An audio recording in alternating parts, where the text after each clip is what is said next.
계산대제라고 해서 다 함께 하셨는데 오늘 또 이렇게 법회를 하게 돼서 조금 이게 좀 번거롭게 됐구나, 또 일상을 좀 부담스럽게 하는데 좀 짐스러운 느낌이 좀 들 수 있겠구나, 이런 생각을 좀 하게 됩니다. 어쩌면 이렇게 날짜가 겹치면 보존 법회를 생략하고 해도 무방하지 않을까, 이런 생각이 잠깐. 뭐든지 과도한 것은 짐스럽잖아요. 아무리 좋다 하더라도. 그런 생각이 잠깐 들었고요. 또 청법가를 듣다 보면 이제 어떤 장면들이 이제 떠오르냐면, 부처님이 깨달음을 이루는 후에 오비구를 찾아가는 장면이 늘 떠올라요. 그거는 우리가 지금 법을 청하는 노래 가사 내용하고 내 말 좀 들어줘, 내 말 좀 들어줘 하고 깨달음을 이룬 다음에 한 200~300km를 걸어서 별로 환영하지도 않는 친구들한테 내 말 좀 들어봐, 내 말 좀 들어봐, 이 장면하고 이게 뭔가 좀 앞뒤가 잘 안 맞는 생각을 자꾸 하게 돼요. 이제 어릴 때 우리가 배운 것은 법사는 법사로서 특별하게 예우하지 아니하면 법을 설해서는 안 된다, 이렇게 되어 있거든요. 우리는 그렇게 배웠어요. 어릴 적에는 특별하게 상석에 잘 모셔서 법을 청했을 때 법을 설하는 것이지 싸구려로 설프면 안 된다, 이렇게 되어 있어요. 그런데 우리가 경전 속에서 만나는 부처님 삶의 실상, 현실 속에서 이루어졌던 부처님 삶의 실상하고 연결시켜보면 이게 뭔가 좀 엇박자예요, 엇박자. 그러다 보니까 이제 자칫 잘못하면 법을 설하는 사람들이 그런 자만에 빠질 위험성들이 생기게 되기도 하고, 또 이런 부분을 소홀히 하다 보면 또 법을 듣는 사람, 청하고 듣는 사람들이 또 너무 함부로 하게 될, 경박스럽게 하게 될 수 있는 이런 요소들도 있고, 참 이런 것들을 어떻게 우리가 적재적소에 맞게 자만에 빠지지도 않고 또는 경박한데 또 휩쓸리지도 않고, 그래서 하는 사람도 괜찮고 듣는 사람도 괜찮을 수 있도록 할 것인가, 이게 늘 사실은 현실 과제인 것 같아요. 이런 것들이. 어떤 그런 생각을 잠깐 나누고 싶고요. 어저께 금산사 계산대제에 가서 함께 하면서 실상사하고 금산사하고는 시간적으로는 2022년도를 우리가 함께 하고 있고, 공간적으로도 전라북도에서 함께 하고 있고, 더 좁히면 17교고 불교라는 이름으로 우리가 함께 하고 있는데, 금산사에서 사용하는 언어는 조선시대 언어더라고요. 나 그거 몰랐어요. 어저께 그걸 아주 실감을 했어요. 그리고 이제 실상사는 그래도 어쨌든 현대적 언어. 이 차이를 실감을 하게 됐어요. 혹시 그런 걸 느끼셨어요? 신도님들도? 그렇구나. 그 중에 대표적인 게 뭐가 있을 것 같아요? 그건 잘 모르겠죠. 대표적인 게 죄 많은 업보중생이라는 언어입니다. 한마디로 여러 가지 많은데 그 중에 하나를 딱 대표로 꼽아보면 죄 많은 업보중생이라는 표현들. 그래서 늘 우리는 여기에 사실은 억압받고, 여기에 사실은 지배를 받고, 그것에서 벗어나려고 아등아등하게 되면 이런 거잖아요. 죄의식. 그 부분이 가장 심한 데가 기독교 원죄의식이라고 하는 게. 그런데 우리 실상사에서는 중생이라는 말을 덜어 쓰고는 있어요. 사실은 그것도 좀 불가피하게 써야 될 지점이 있을 수 있고, 꼭 안 써도 될 때도 있고 그러거든요. 근데 우리가 아직도 그런 것들이 좀 제대로 안 다듬어져 있는 상황인데, 그럼 실상사에서는 뭔 말로 바꿔서 쓰고 있을까요? 죄 많은 업보 중생이라는 이 중생이라는 말을 우리는 뭔 말로 바꿔 쓰고 있습니까? 하나는 무생명이라는 말로 표현하고 있어요. 무생명. 그리고 본래 부처라는 말로 표현하기도 하고요. 거기다 이제 깨달음이라고 하는 것과 연결시키면 이제 본래 부처라는 말로 표현이 되고 있죠. 근데 대체적으로는 무생명, 중생이라는 말을 말 그대로 풀면 무생명이 되어져요. 중생이라는 말을 말 그대로 풀면 무생명. 어떠세요? 업보중생이라는 말을 들을 때 내가 뭘 어떻게 해야 되지? 이럴 때 하고 무생명이라는 말을 들을 때 내가 뭘 어떻게 해야 될 때고 같겠습니까? 다르겠습니까? 다를 것 같죠? 이런 부분들이 우리가 사실은 이 언어가 우리들에게 어떤 영향들을 끼치고 있는지 좀 더 꼼꼼히 실제 상황과 연결시켜서 생각을 해보면 우리가 생각하는 것, 내가 믿고 있는 것, 내가 알고 있는 것, 믿고 있는 것과는 내용이 다르구나. 얼마든지 또 다르게 될 수 있겠구나. 이런 것들을 사실은 확인하게 되죠. 그런 것들이. 그리고 이제 오늘은 우리가 21세기 약사경, 우리가 이제 6쪽이에요. 6쪽. 약사열의 치유광명 대다라니. 가는 이여 가는 이여 광명의 길 가는 이여 어둠을 떨쳐내고 광명의 길 가는 이여 보는 이여 보는 이여 이 세상의 모든 존재 그물코로 보는 이여. 오늘은 좀 그런 것하고 좀 연결시켜서 한번 얘기를 좀 해볼까 싶습니다. 일단 거기로 가기 전에 좀 우리가 불교 사유 방식이 구체적으로 어떤 것인지 이런 것들을 참고할 수 있는 이야기를 해볼까 싶네요. 우리는 보통 마음이 중요해 이렇게 얘기하잖아요. 마음이 중요해. 대체적으로 그렇죠. 불교인들도 불교를 설명할 때 주로 그걸 많이 강조하기도 하고. 근데 실제는 어떨까요? 만약 누군가가 마음이 중요해, 몸이 중요해.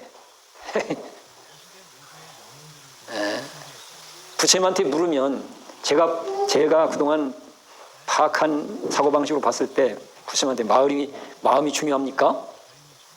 몸이 중요합니까? 물으면 부처님이 뭐라고 답할까? 마음이 중요하다고 단정하는 것, 그건 단견이야. 이제 눈치 다 채시죠? 내가 뭔 얘기하고 하는지. 몸이 중요하다고 단정하는 것, 그것도 단견이야. 그러면 뭘 어떻게 해야 돼요? 양극단을 버리고 중도적으로 해야 돼. 이런 중도적으로 해야 돼. 양극단을 버리고 중도적으로 해야 돼. 이 사고방식을 실제 생활에 적용하는 것을 우리는 이제 팔정도라는 말로 사실은 설명하고 있거든요. 팔정도라는 말을.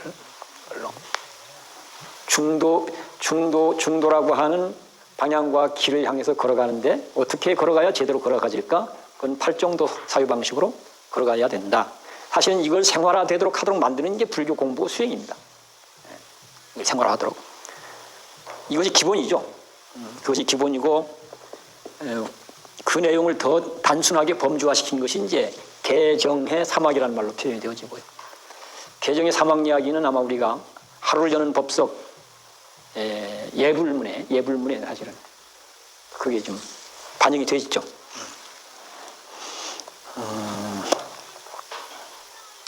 그러면 이제 여기 지금 이제 그물코란 이야기, 부처님이 깨달은 법을 두 개의 개념으로 표현을 합니다. 하나는 중도란 개념이고 또 다른 하나는 뭘까요? 시험 공부하면 다 떨어지겠네. 연기법, 이렇게 이제 중도 연기법.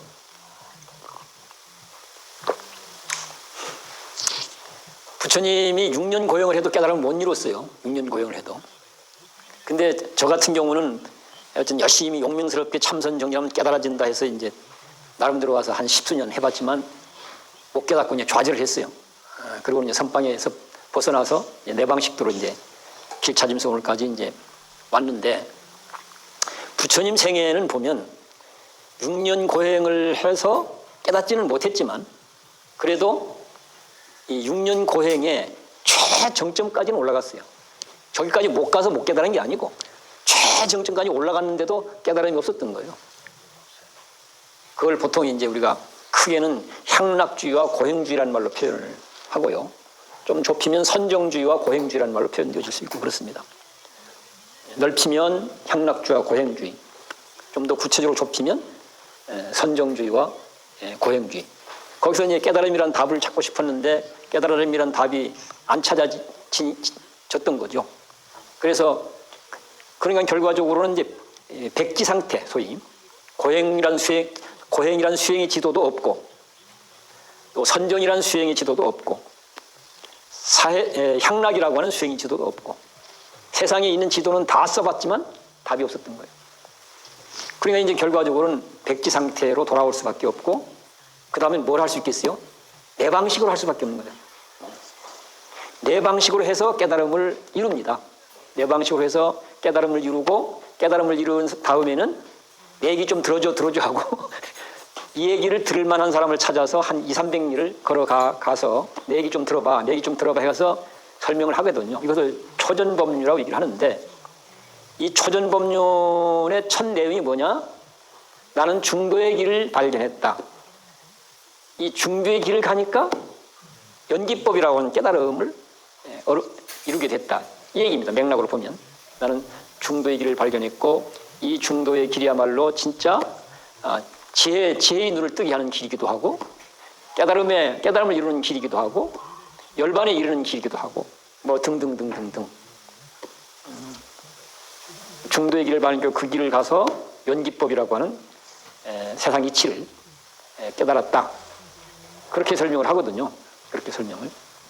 그러니까 이것을 이제 훗날은 이것에 대한 해석들이 분분해져 갖고 대단히 복잡해졌습니다. 훗날은. 그러나 부처님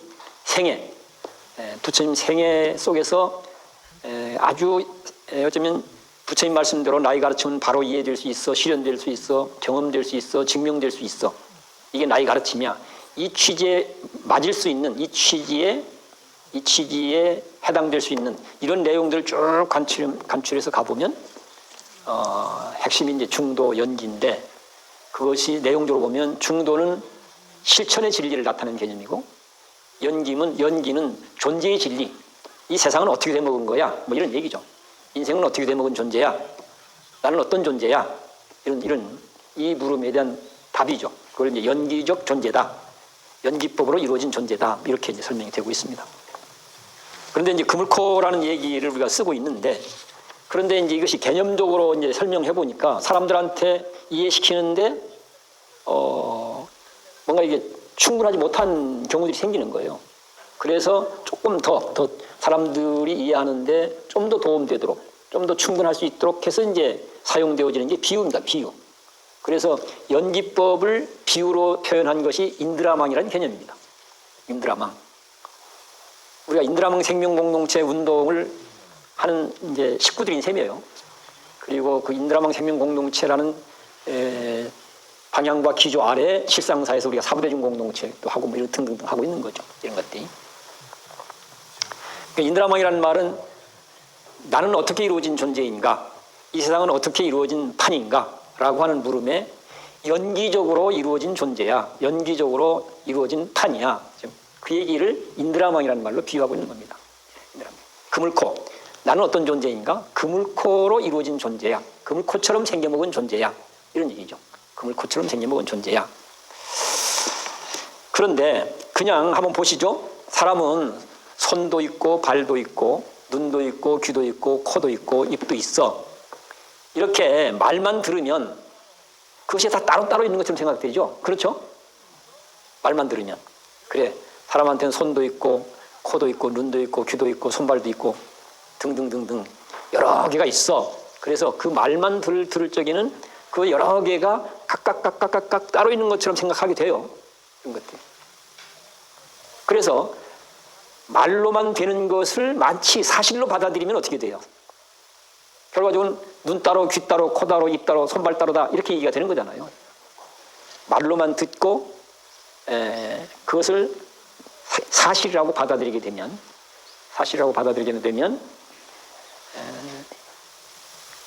모든 게 각각 따로따로 있는 것처럼 생각하게 되고 믿게 되고 따라서 그 각각을 바라보고 다룰 때도 분리된 것으로 바라보고 다루게 되고 그러면 거기서 이제 사실은 문제가 생긴다 하는 얘기입니다. 그런데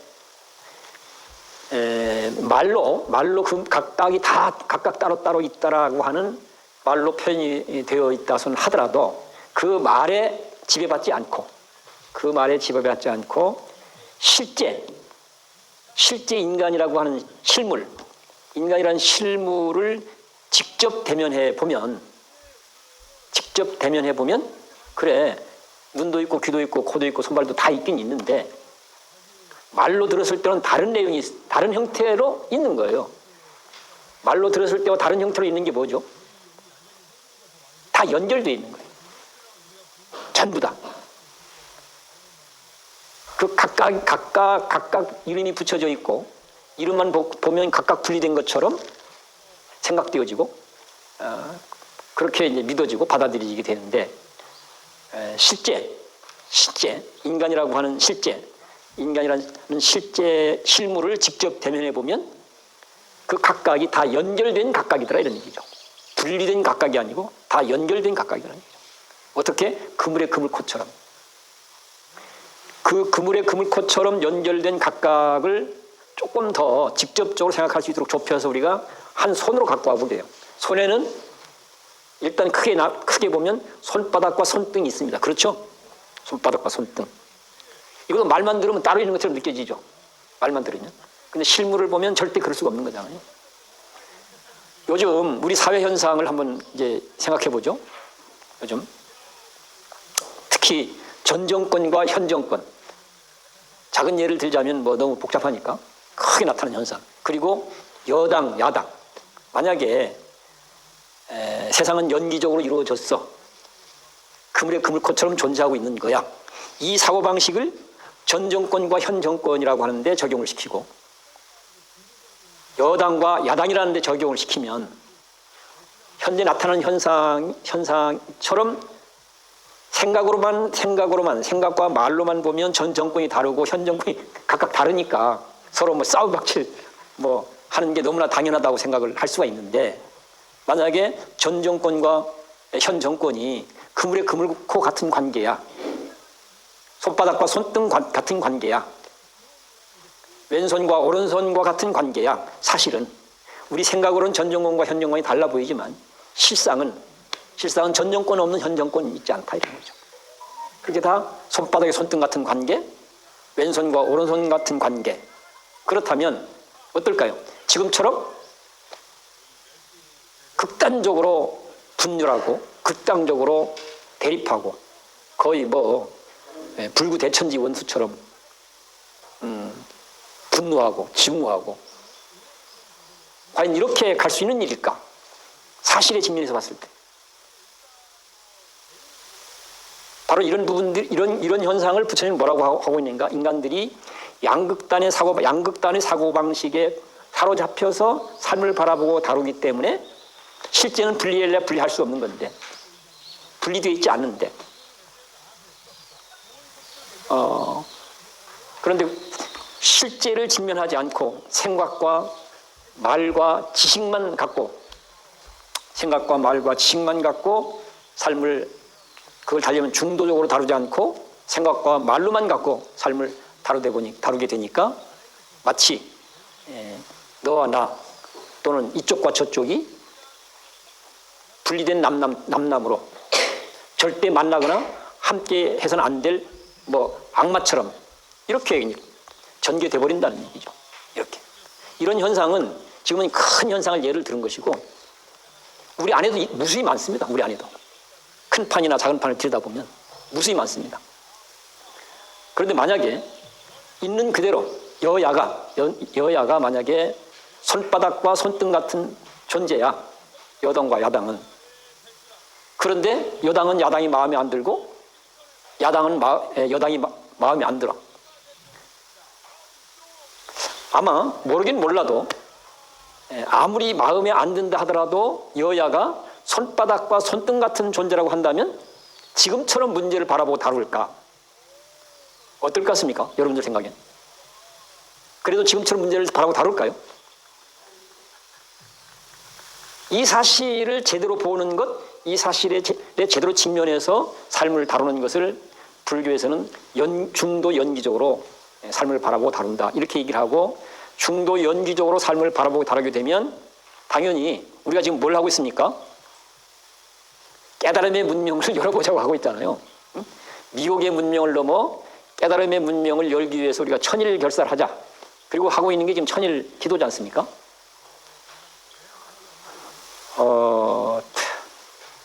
애초에 계획한 대로 뭐 충분하게 하고 있지는 못하지만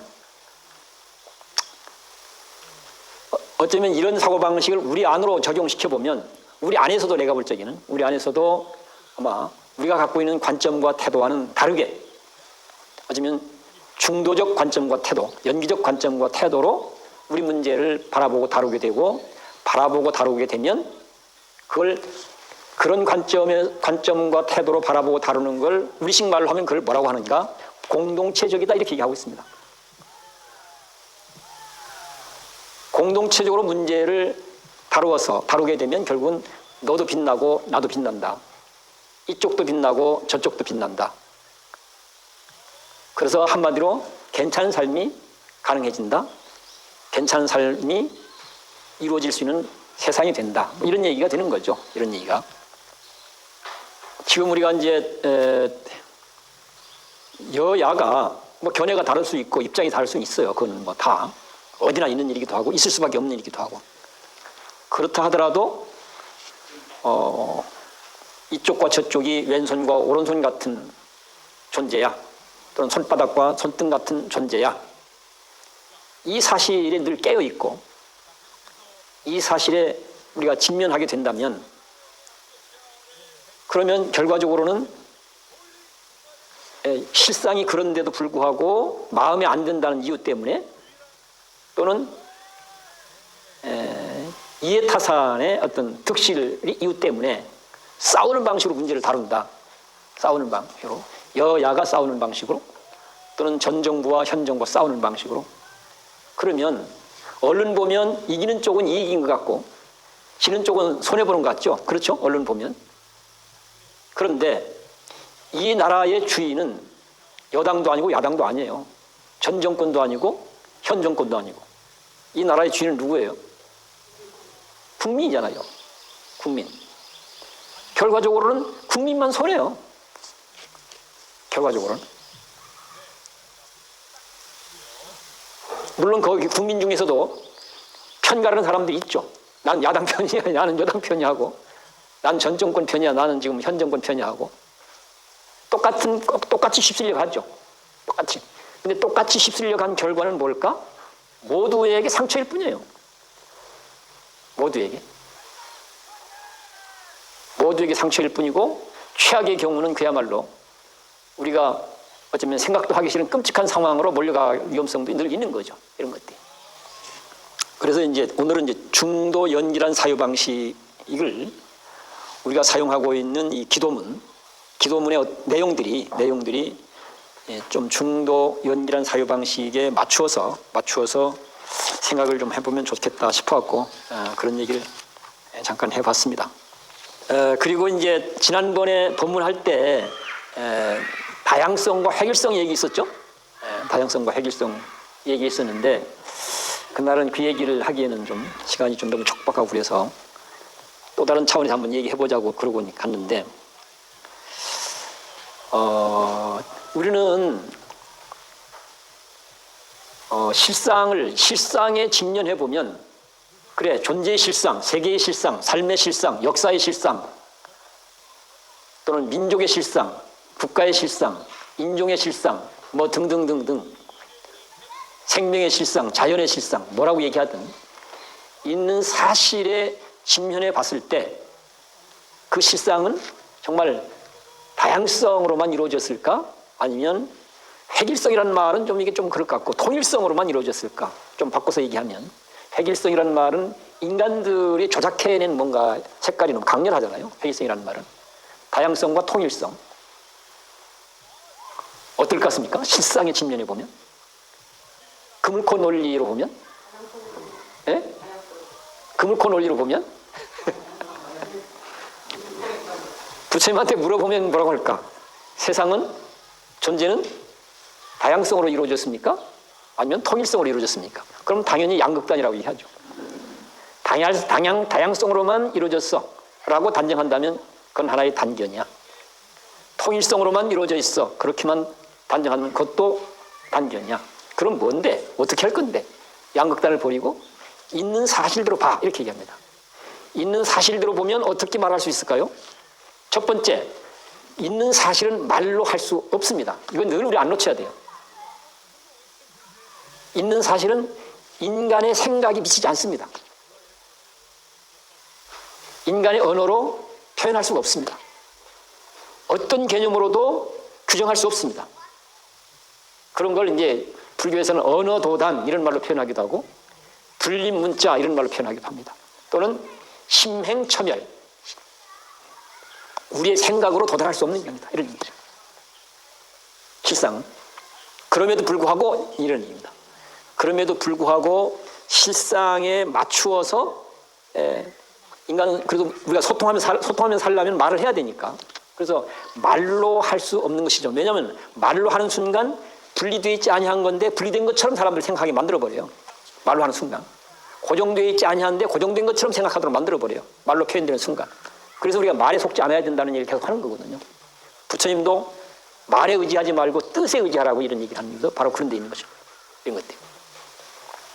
그래서 실상에 직접 대면해서 우리가 소통을 잘 해갖고 삶을 잘 살아가도록 할 경우 실상에 대면해서 말로 해야 될 경우 말로 할 수 없는 것이지만 말로 할 수밖에 없어서 말로 한다면 이런 얘기입니다. 말로 한다면 다양성이란 말로 설명해야 될 상황도 있을 수 있고 또 다양성이란 말로 표현해야 될 내용도 있다 이런 얘기입니다. 반면에 통일성이라는 말로 설명해야 될 상황도 있을 수도 있고 통일성이라는 말로 표현돼야 될 내용도 있다 이런 얘기입니다. 양자택일적이지 않다 이런 얘기죠. 그래서 이런 것을 그래도 말로 설명해 보려고 노력해서 사용되어지는 내용이 불이론입니다. 하나도 아니고 둘도 아니야. 하나이기도 하고 둘이기도 해. 뭐 그런 얘기죠. 이런 사고방식을 제일 많이 우리가 사용하는 의식문이 있는데 뭐죠? 반야심경. 색즉시공 공즉시생 뭐 이런 거 있잖아요. 반야심경. 색과 공이 하나도 아니고 둘도 아니야. 하나이기도 하고 둘이기도 해. 이게 언어로 표현할 수 있는 한 최선을 다해서 표현해 보는 거예요. 언어로 표현. 왜냐하면 사람들이 이게 언어로 표현된 것을 뜻으로 보기보다는 말의 지배를 받다 보니까 실상은 그럴 수 없는 건데 마치 그럴 수 있는 것처럼 이해하거나 받아들이거나 사용해버리는 그래서 문제가 되어버리는 이런 경우들이 너무나 많다 보니까 그런 것에 빠져들어가지 않도록 그런 것에 노예가 되지 않도록 그런 것에 지배받지 않도록 해보려고 죽기 살기로 노력해서 나타나는 개념들이 그런 거예요. 우린 그냥 뭐 만들어진 책에서 그냥 한번 읽어보니까 별것이 아니라는 생각이 들 수 있는데요. 근데 사실은 사람들에게 내용을 제대로 잘 파악하고 이해해서 정말로 괜찮은 삶을 살아갈 수 있도록 해보려고 피눈물 나는 사실은 탐과 노력을 통해서 드러난 것이 그런 내용들인 거예요. 그런 것들. 그러니까 우리가 말로 표현되어진 내용들을 그냥 말 타고 달려가면서 그냥 산릉선을 한번 휙 쳐다보듯이 취급하지 말고 이 말 한마디 한마디가 불조의 피와 눈물로 만들어진 말씀이라고 하는 것 한마디 한마디가 불조들의 소위 피눈물 나는 노력으로 만들어진 내용이라고 하는 것 이걸 늘 놓치지 않고 이걸 내 피가 될 수 있도록 살이 될 수 있도록 이렇게 공부를 하는 게 이제 불교 공부고 수행이라고 얘기할 수 있는 거예요. 그렇게 공부하면 삶은 달라집니다. 틀림없습니다. 우리가 공부를 그렇게만 하기만 하면 실제 달라집니다. 근데 우리는 그냥 주마간상적인 공부를 하다 보니까 뭘 하긴 하는데 달라지진 잘 안 해. 하긴 하는데 이게 그런 것을 이제 불교적 언어로 한마디로 하면 중도적으로 불교를 공부하고 있지 않다. 중도적으로 교리 공부를 하고 있지 않다. 그래서 뭔가 이게 하긴 했는데 뭐 한 것 같기도 하고 되는 것 같기도 하고 안 되는 것 같기도 하고 뭐 이렇게 돼버리고 만나는 얘기죠. 그런 것들. 그래서 그런 얘기를 좀 함께 좀 나누면 좋겠다 싶어갖고 지난번 것과 이제 연결시켜서 설명을 좀 해봤습니다. 제 얘기는 여기까지 하고